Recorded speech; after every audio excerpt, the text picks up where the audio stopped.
దిక్కెవరు మాకు దిక్కెవరు మంత్రులు పట్టించుకోరు, అధికారులు మాట వినరు. ప్రజలకిచ్చిన హామీలు ఇలా నెరవేర్చాలి. ఉన్నతాధికారులు మొహం కూడా చూస్తలేరు. అధికార పార్టీ ఎమ్మెల్యేలు గూడు కట్టుకున్న అసంతృప్తి. ఇది 100% వాస్తవము. స్వేచ్ఛా పేపర్ వాళ్ళు కథనం రాశారు.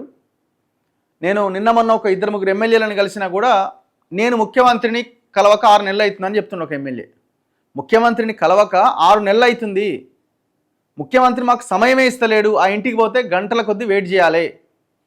ఒక ఎమ్మెల్యే చెప్తున్న విషయం, గంటల కొద్దీ వెయిట్ చేయాలా? వెయిట్ చేసినా కూడా పోనీ ఏమన్నా వెయిట్ చేసిన తర్వాత మాట్లాడతారా అంటే పనుంది అని కూడా వెళ్ళిపోతూనే ఉంటాడు. ఒక 2 నిమిషాలకు మించి కూడా సమయం ఇవ్వడు. గతంలో ఉన్న ముఖ్యమంత్రుడు అంటే కేసీఆర్ కాదు, మళ్ళీ కేసీఆర్ గురించి అనుకునేది, అంతకుముందు ఉన్న కిరణ్ కుమార్ రెడ్డి కానీ ఇంకోరు కానీ సెక్రటేరియట్కి రాగానే ఎవరు ఎమ్మెల్యేలు వచ్చినా వాళ్ళతో 5-10 నిమిషాలు మాట్లాడి వాళ్ళ పని చేసి పెట్టేటోళ్ళు ఆ నియోజకవర్గానికి సంబంధించి. కానీ ఇప్పుడు ముఖ్యమంత్రి అసలు మమ్మల్ని కలుస్తూనే లేడు, నేను గెలవక 6 నెలలు అయిందని ఒక ఎమ్మెల్యే చెప్తున్నాడు. మరి కొంతమందికి అవకాశం, ఇప్పుడు విషయం ఏంటంటే అంటే ఇప్పుడు ఈ ముఖ్యమంత్రికి సలహాలు ఇవ్వద్దట. ఇప్పుడు ఆయన ఎవరు అంటే పక్కన ఉన్న వేం నరేంద్ర రెడ్డి చెప్తుంటాడట, ఏమని, నువ్వు మాట్లాడితే ఆయనకు అనవసరంగా సలహాలు ఇవ్వకని చెప్తాడట. నువ్వు ముఖ్యమంత్రితో మాట్లాడని చెప్పేది నీకేమైనా పని కావాలంటే అడుగు, కానీ ఇట్లా చేద్దాం గట్లా చేద్దాం అంటే ఆయనకు నచ్చదు, అనవసరంగా నువ్వు సలహాలు ఇవ్వడం ఆపేయని ఒక ఎమ్మెల్యేకి చెప్పిండట. ఎవరు, వేం నరేందర్ రెడ్డి సలహాదారుడు. అంటే దీన్ని బట్టి ఏమర్థమవుతుంది, ఇప్పుడు తీసుకుంటున్న నిర్ణయాలన్నీ సొంత నిర్ణయాలైనా అన్ని బూమరాంగే కదా అవుతున్నాయి. హెచ్సి భూములది బూమరాంగే, హైడ్రా బూమరాంగే, మూసీ బూమరాంగే. అధికార కాంగ్రెస్ పార్టీ ఎమ్మెల్యేల్లో అసంతృప్తి గూడు కట్టుకుంటున్నది. 10 ఏళ్ల తర్వాత అధికారంలోకి వచ్చామన్న సంతోషం కూడా లేకుండా పోతున్నదని ఎమ్మెల్యేలు పెదవి విరుస్తున్నారు. ఇన్నాళ్ళు గుంభనంగా ఉన్న ఎమ్మెల్యేలు మెల్లమెల్లగా పెదవి విప్పుతున్నారు. పరిస్థితి ఇలాగే ఉంటే తమకు పార్టీకి తీరని నష్టం జరుగుతుందనే ఆవేదన వారిలో కనిపిస్తున్నది. జిల్లా మంత్రులతో పాటు ఇన్ఛార్జి మంత్రులు కూడా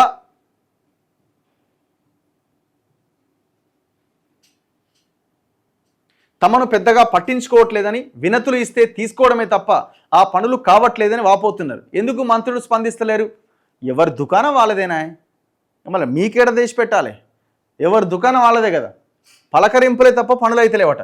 పలకరింపులే తప్ప పనులు చేయడం లేదని కాంగ్రెస్ ఎమ్మెల్యేలు లోపల కుమిలిపోతున్నారు. కలిసినప్పుడు ముఖ్యమంత్రి బాగానే స్పందిస్తున్నారు. తాము నియోజకవర్గానికి పనులు నిధులు అడిగితే సంబంధిత అధికారులకు పంపుతున్నారు.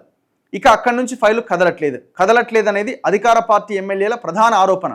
ఇప్పుడు ఏదైనా ఎమ్మెల్యేలు ఒక పని కావాలంటే మంత్రి చెప్పంది మేము చేయమంటారట. సింపుల్. ఆ మంత్రి చెప్తేనే మేము పని చేస్తాం. ఎవరు, ఎమ్మెల్యేలు చెప్తే మా అధికారులు చేయాల్సిన పనికి కూడా మంత్రికి చెప్పాలన్నట. ఇది అన్యాయం కాదు, ఇది చాలా దారుణంగా. చిన్న పనులు కూడా పలానా ప్లేస్లో కాడ సీసీ రోడ్ కావాలి సార్, అది చేయాలి, ఇది కొంచెం ముందుకు ఫైల్ కదిలియండి అంటే లేదు మాకు మంత్రి చెప్పాలి.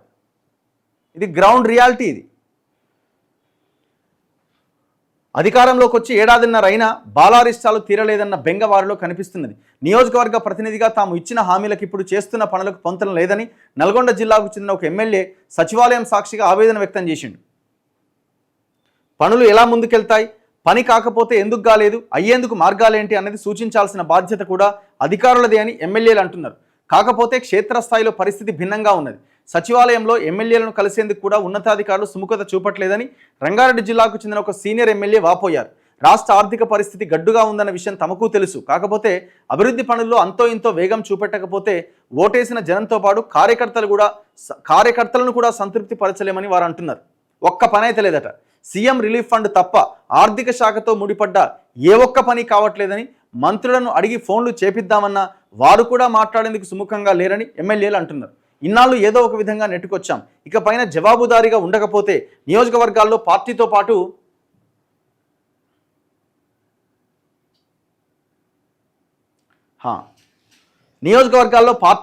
తమకు గడ్డుకాలం మొదలవుతుంది. ఉమ్మడి వరంగల్ జిల్లాకు చెందిన ఒక ఎమ్మెల్యే అంటున్నట. గ్యారంటీల అమలు చెప్పి ఇంకా ఎంతో కాలం ప్రజలను సంతృప్తి పరచలేమని, ప్రభుత్వ పరంగా శక్తిని కూడగట్టుకొని ఫలితాలు చూపెట్టాల్సిన సమయం వచ్చిందనే వాదన వినిపిస్తున్నదట. ఇప్పుడు ఇది చాలా దారుణంగా ఉన్నది పరిస్థితి. ఇంకొక 2-3 నెలల వరకు చూస్తారు. వాళ్ళు కూడా వాయిస్ వినిపించడం స్టార్ట్ చేస్తే ముఖ్యమంత్రి కూడా తట్టుకోలేడు. కష్టం అది. ఎందుకంటే ఓపెన్ అయిపోతారు. ఇంకా ఇప్పుడు 1.5 year అయిపోయింది, ఇంకొక 6 months అయిపోయింది అనుకోండి, ఏముంటుంది? ఇంకో 2 ఏళ్ళు అయితే ఎలక్షన్ అయినాయి. మళ్ళీ నాకు స్వయంగా చెప్పిన ఒక ఎమ్మెల్యే 6 నెలల నుంచి నేను ముఖ్యమంత్రిని కలుస్తానని, కలవాల్సిన అవసరం లేదు నాకు అంటున్నాను ఆయన.